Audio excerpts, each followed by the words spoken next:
This is Why, with your hosts, Heidi Hedquist and Luke Poling. Stop the presses. I don't know if you've heard this news. That Bruce and Paul are together in Liverpool? No, I did not know that. And you just posted it. No, it may be even better than that. There has been a casting announcement made in the Kiss movie. Oh, yes. Shout it out loud, starring as Paul Stanley, Joe Jonas. I know. I'm kind of okay with it. I think that's perfect. A singer. Oh, My only is the fact that the movie is directed by Mick G. mm-hmm. Did he do the Dirt? I think so. He definitely did Charlie's Angels. Yes, he did that. He did a bunch of other films that was not a Terminator, Salvation, This Means War, Full Throttle. He was born in Kalamazoo, your world. Mhm. He worked with Sugar Ray. The fact that I think, and that's a good Paul. That's a good star I child. think he is a good star child. Who's going to be the demon? The article I read said basically they are now looking for the demon. And Joe Jonas will be doing his own singing, which is perfect. Yes. You have Yeah. to cannot. You have to do your own singing. I'm sorry. No, and as I believe, and I'm not positive, he loves it loud, right? Yes. Yeah, And who's going to be the cat man? that is the big question. Who's going to get to say ack? Oh my God. They've got to have that or the Alex Lifeson in that story with the paper bag. I'd have Just both. just to, and who's got to be able to do the spaceman cackle. Yeah, but yeah, of course. And ideally that rainbow coming out of his crotch that says Please. what's the saying on it? It's something incredibly inappropriate or double I- entendreism. What was it? It's not out of this world, but something. It's on the Valentine. I know. Anyway, Oh, I gotta go get it. we'll start with Ack and go. Okay, go get it. I miss looking at my Valentines. Well, first of all, it is the cat man. Do you miss shouting it out loud? Do you miss tears falling? Yes. Do you miss Heavens on Fire? Do you miss? First of all, they all have amazing. I need frames for these. This is why they're not on display. That's true. First of all, I got the rocket you want to ride. That's what it is. That's the spaceman. There you go. Rainbow comes with the cat man, which I need to Right. put up for Pride Month. Mm, It's kissing time. there you go with the demon. I was made for loving you. Well, of course. And Ack. bang. Bang. That's right. Bang. It's Catman. And Catman. bang. That needs to be up. That needs to be on my pride shirt. Yeah, and you could hang it on you. What you should do is a mat of 4. It's Yeah, and you could put that right next to that fine needle point that you did that said it's not a whorehouse, it's a whore home.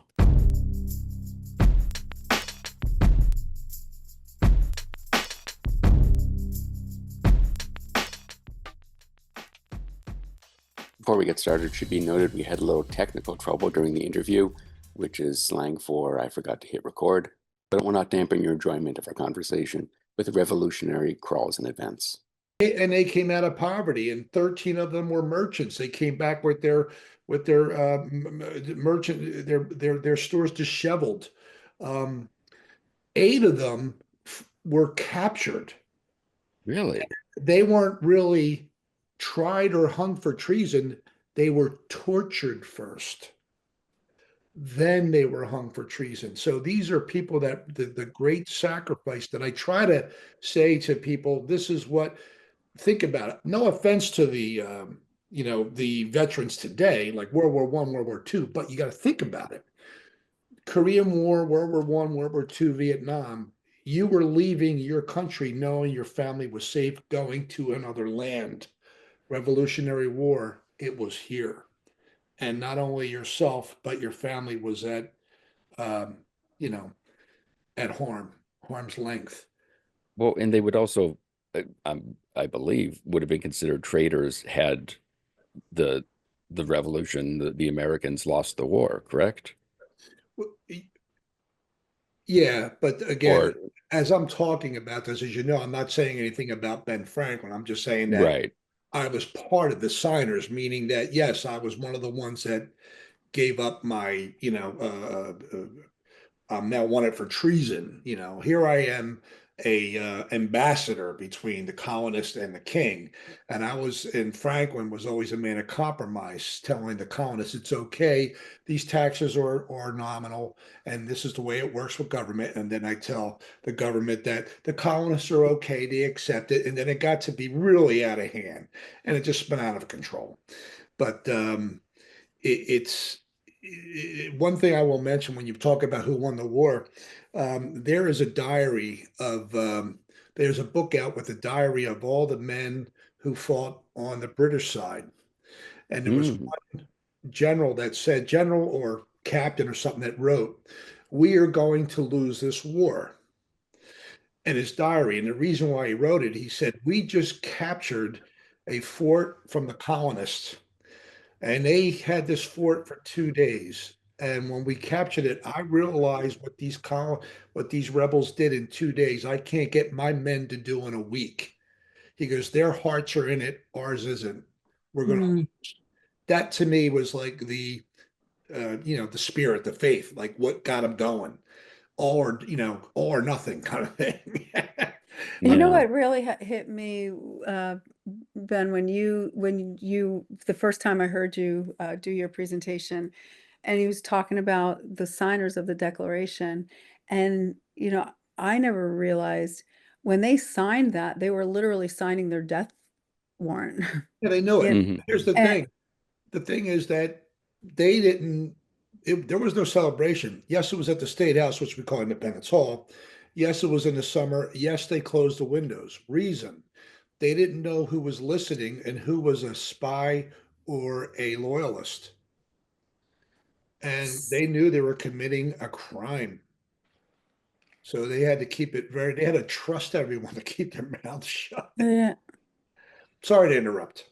Yeah, and you don't realize that, like, I mean, when you the first I remember the first time, I heard your presentation, and when you said that, it was like I got such a chill down my spine because you think about, the people who are representing our country now and how many of them would put their lives on the line Stick their necks for, out, whatever. yeah, like, I mean, it's Politicians today are afraid to say what's on their mind because they know it would kill their career. career.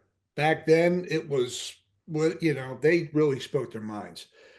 I always tell people that back then we governed for the people. Today, politicians are governing for themselves. Not What? all, but mainly. One of the things that recently struck me, I recently went to go see Hamilton for the first time, and I know I'm behind the curve on that.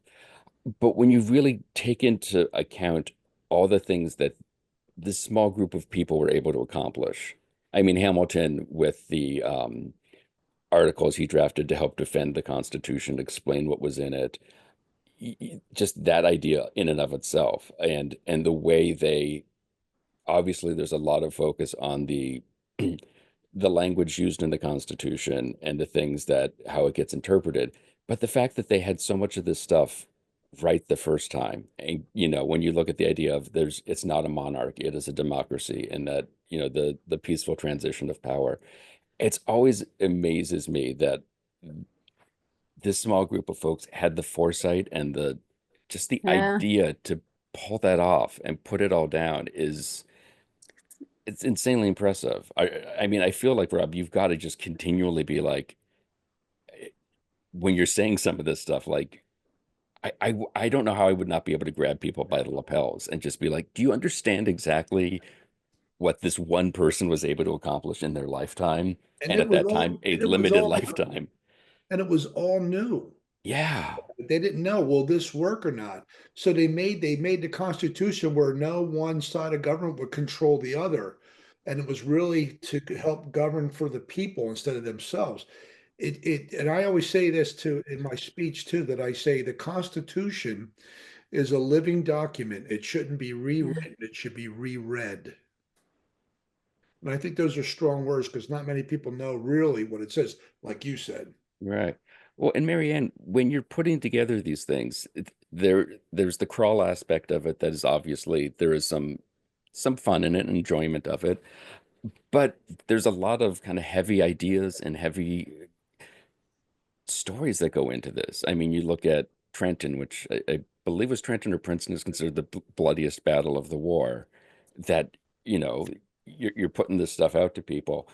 Do you feel like you need to sort of balance the heavy with the light, or how do you put, you Well, know, so generally what I try to do is because when George Washington does his presentation, I have a gentleman that does George Washington, he does a fabulous job. And um, some of what he shares, he does a couple of different presentations, but one of the ones that's my favorite is The Blood of the Patriots. And he talks about you know, the march to the Battle of Trenton and, the blood of the patriots that's still in our land and just the price that was paid. And it is kind of heavy. The first crawl that I did, he was our last speaker.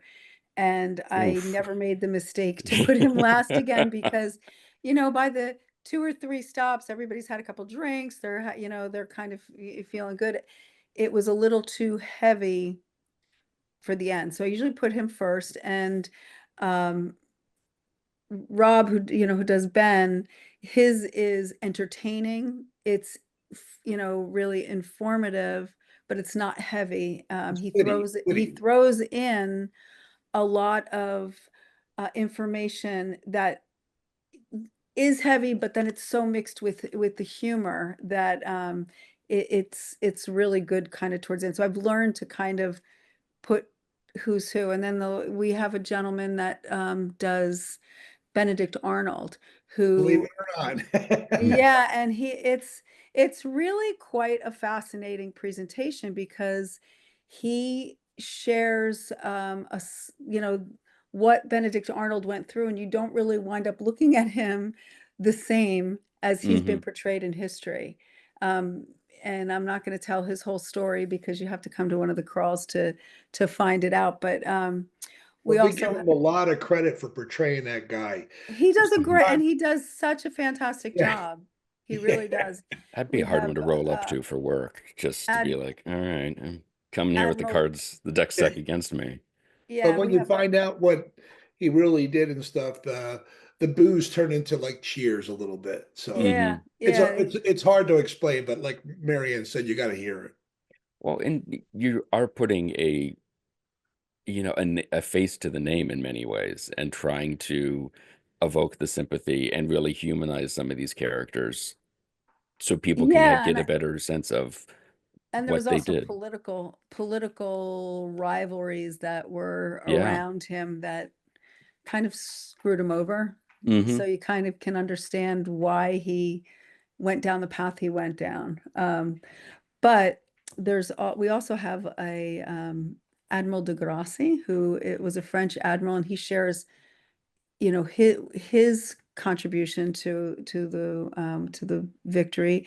And also, I have a woman who portrays a number of female characters, and she also does Lafayette's wife, and she's phenomenal. Mm. Uh, As I was wondering about that, the kind of role of women in the well, that was I revolution and the can't resistance. the first event that I did for myself. Not the first one that I created was, the original pub crawl was um, under the Winter Festival umbrella, and the first one that I kind of stepped out and did on my own was the Women of the Revolution series. Because when I started realizing some of the incredible accomplishments and things that women had done that you never heard about I mean, we never heard about in school. I mean, most people have never heard of Sybil Luddington, who was 16 years old, who rode twice the distance of Paul Revere. But we know what Paul Revere did. She, Right. as a 16-year-old girl, rode twice the distance of him that night. But Or what about the woman who portrayed herself as a man to fight in the Revolutionary War? Deborah Yeah. Sampson, I think she was the only one that ever, I think, got pension. She pension. got That's pension from Congress. amazing. Yeah, and it took, I think it was Paul Revere that fought for her for 13 years before she ever got a pension. Hmm. But she served as disguised herself as a man so she could participate, and fight alongside of them. Now, when you have things like Hamilton and even the HBO John Adams series, where I feel like people finally were like, "Oh, this is what Abigail did," and this was the relationship that they had that was so important.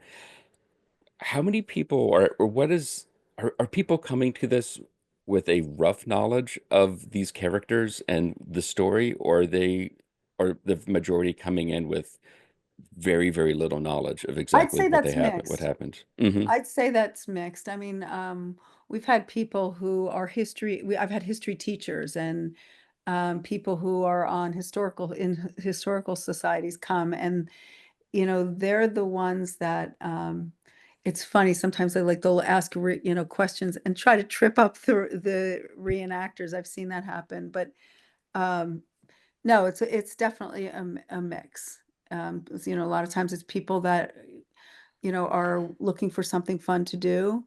Um, but for the most part, it's people that are interested in history, that do come. And we've had people that are, I would say very entrenched in their knowledge of history. Hmm. And how do What you I like strike are that the people. balance Oh, with I'm the kind sorry. of, I was going to say, how do you strike that balance with the sort of remedial history to go, we got to go back and we got to establish a few things as fact, and perhaps what the legend is not exactly true, and then add on to it so that really any level of knowledge of these folks comes away with something where they go, I did not know that before. Well, I think the great thing is after one of the reenactors do a presentation, we have probably like 10 or 15 minutes where we do question and answer. And some of the questions are really, really interesting. They'll provoke the reenactors to go even a little bit deeper. Um, so I think is that what you Yeah, just what you like mean? yeah, like how you kind of structure that. And maybe Robert, that's more of a question for you, how you try to impart something to everyone, and how often does somebody stump you with a question about Franklin that you can't just conjure up in a second? Well, I try to stump them because I try to get questions that You are do. people think they know the answer, but the real answer is not true.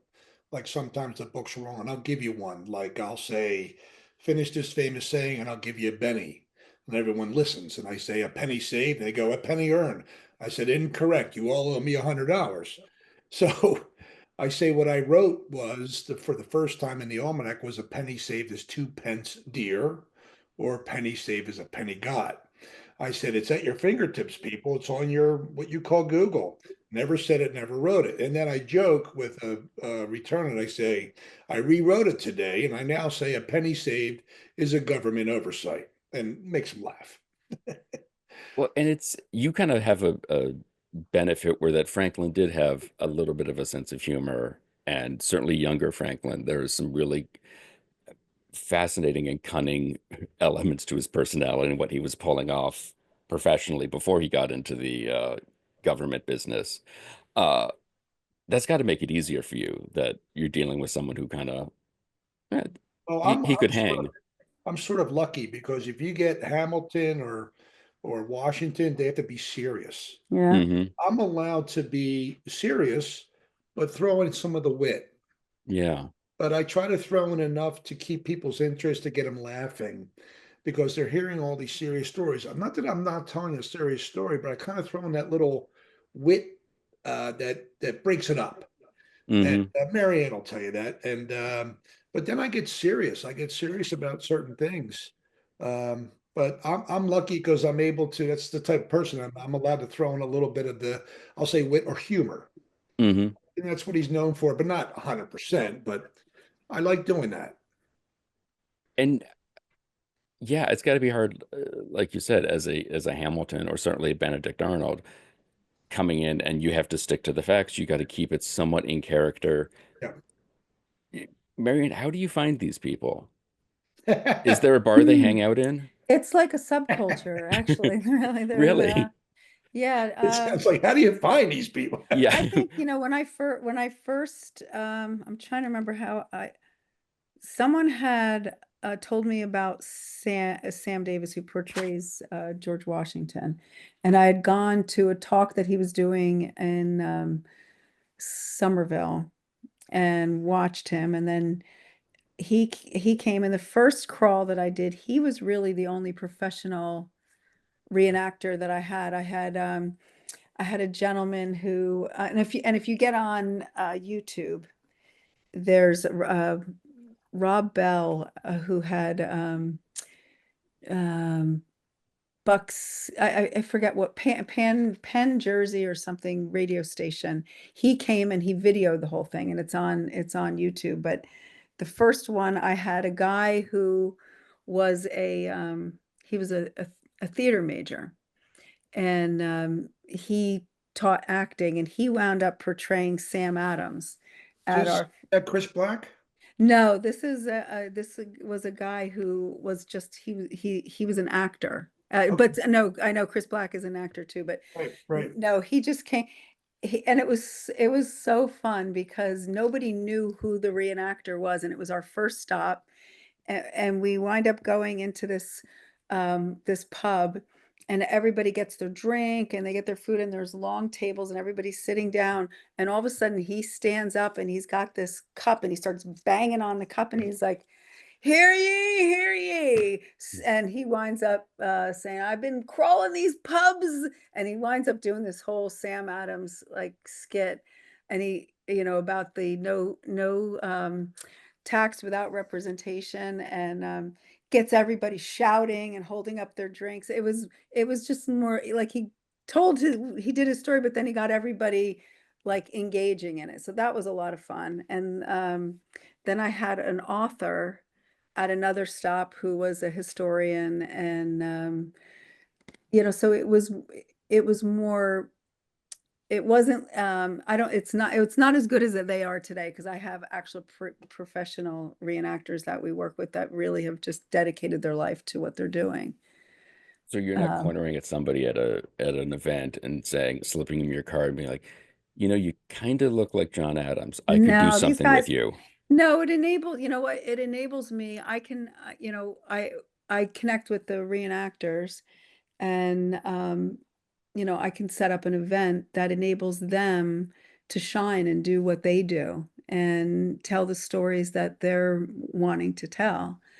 So it kind of helps all of us, I guess, stay in our own lane. I like to create the events and, you know, do the marketing part of it and line everything up, and then watch them, you know, do their thing, which they do incredibly, and watch people have a great time. And so let's move a few tickets here. How many pubs does a crawl normally include? How many reenactors do you get to kind of hear speak? What's the length of time? All that good stuff. So we've been doing it since the beginning. I've been doing 4 stops. So we go to 4 different pubs, um, a little bit to eat, a little bit to drink at each stop. We're there for 55 minutes, and then we line up and we move to the next stop. And in the past, what we've done is after the last stop, we do an after party.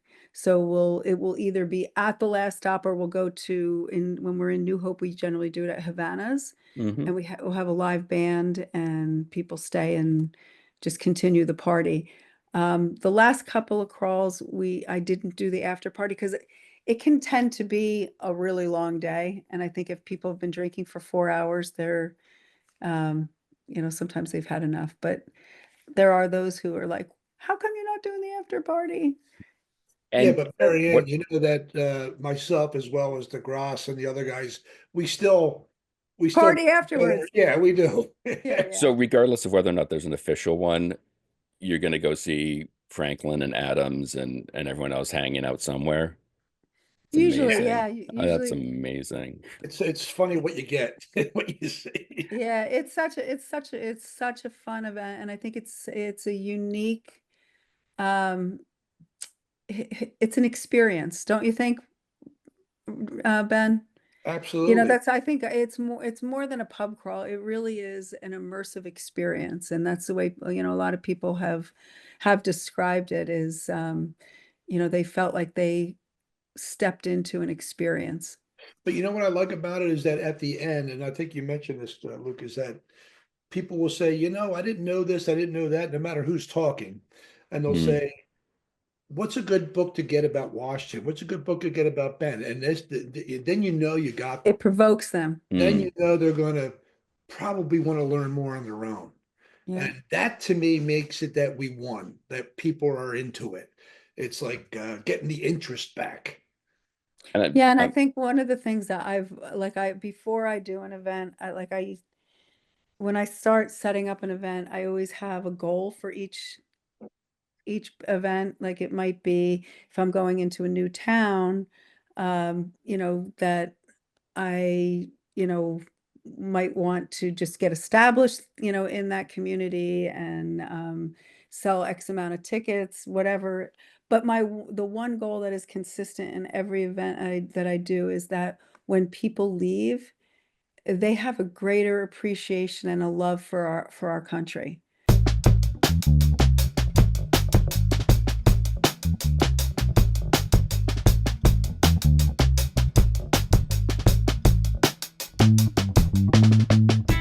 for more information on revolutionary pub crawls and so much more, check out their website, revolutionarycrawlsandevents.com.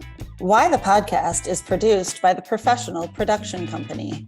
Please be sure to rate and review us on Apple Podcasts because we're shallow and need constant validation. For more information, you can check out our website, whythepodcast.com. And like everyone else, we're on Facebook, Twitter, and Instagram. Today's show was recorded and produced by Heidi Hedquist and myself from our world headquarters located on the second floor of the professional office building, centrally located downtown. Our reluctant executive producers are John Sauvé and Sandy Stone. Our willing producers are Rachel Allen and Randy Jeanette. Our intern is Zach Jackson. This one's for Philippe. Thanks for joining us. Flash, we're coming home.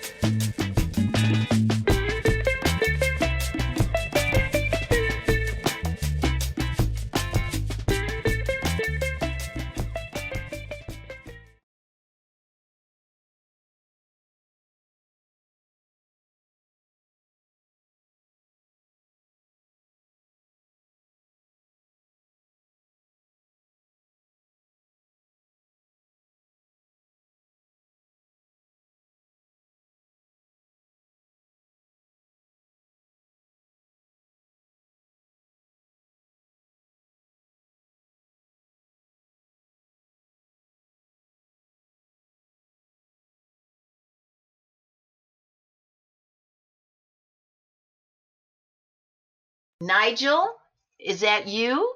Are you here, Nigel?